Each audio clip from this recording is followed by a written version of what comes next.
Fall is a great time to salvage some food. Lots of people have decorated pumpkins that they're now just going to throw away. So I'm going to show you today how to take those pumpkins. This one came from a pumpkin painting contest at our church where there was a bunch of them left that nobody wanted. So I brought them home and I'm going to show you how to make pumpkin puree that you can use for all kinds of things during the year. So I'm just scrubbing some of this paint off because if I can salvage the skin, it'll go to my chickens. And so I'm just going to see what I can do here to get some of this scrubbed off before I cut into it. Here is my pumpkin all scrubbed up and ready to go. I do recommend that you either wash these outside or that in a bowl so you could dump the paint chips outside, where I didn't. It's in my sink and I'm just going to let it settle, and I'm going to turn the plug to where it very slowly leaks out and leaves the paint settled in the bottom of my sink for me to clean up so it doesn't go down in my septic tank. But anyway, now it's time to cut.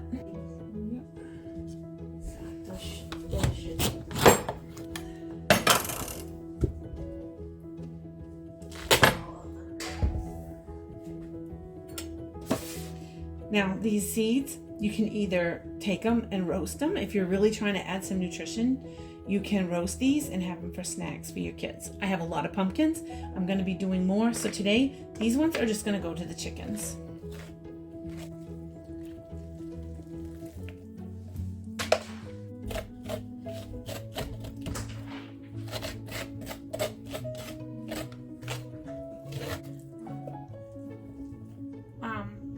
So I ended up using this strainer to catch a lot of that paint, and I don't want it to go down into my septic or to clog my pipes. And so I'll just use a paper towel to wipe out the rest of it.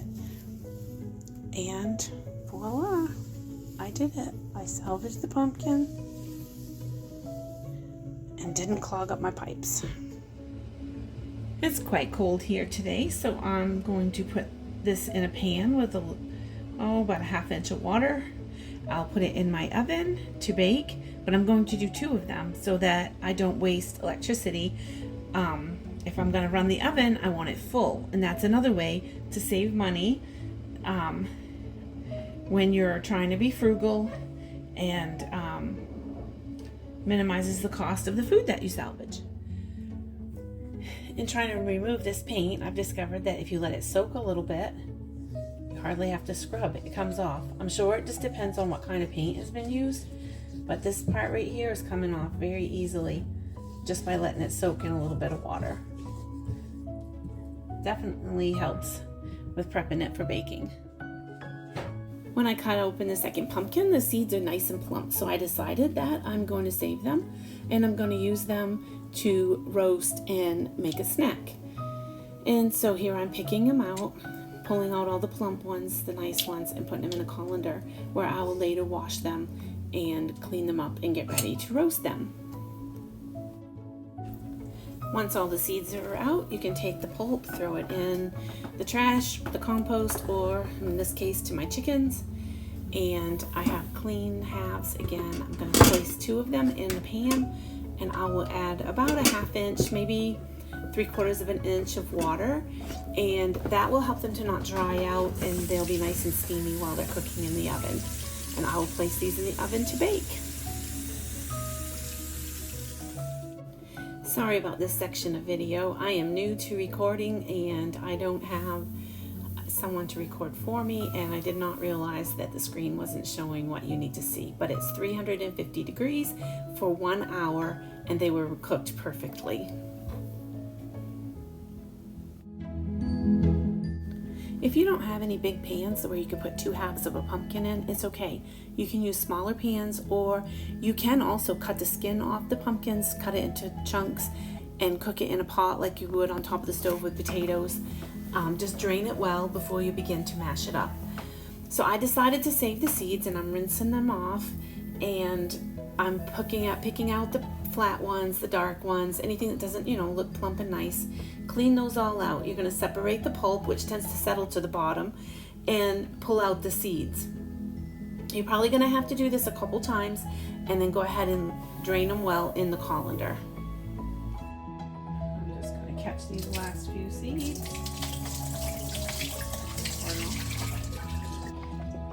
They are washed. Now I will spread them out on cookie sheets after they drain for a couple minutes and let them dry.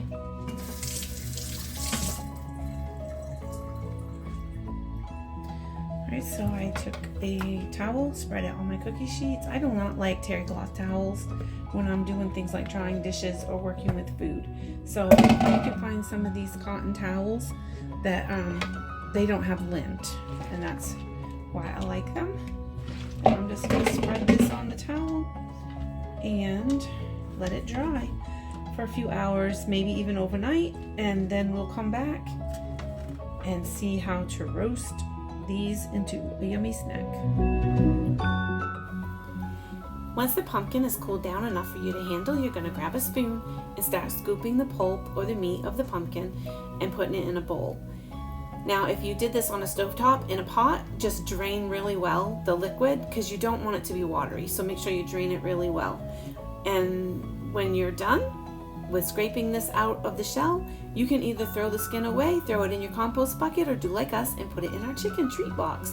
Those chickens love to see that blue box coming across the yard, and they just can't wait for us to open the door and throw it all in there. So now you have a nice big bowl of pumpkin, and you're going to use an immersion blender, or I'm going to use an immersion blender, and I'm going to blend it all up. This is actually my first time, I believe, using an immersion blender on a big bowl of pumpkin, and it worked amazingly well.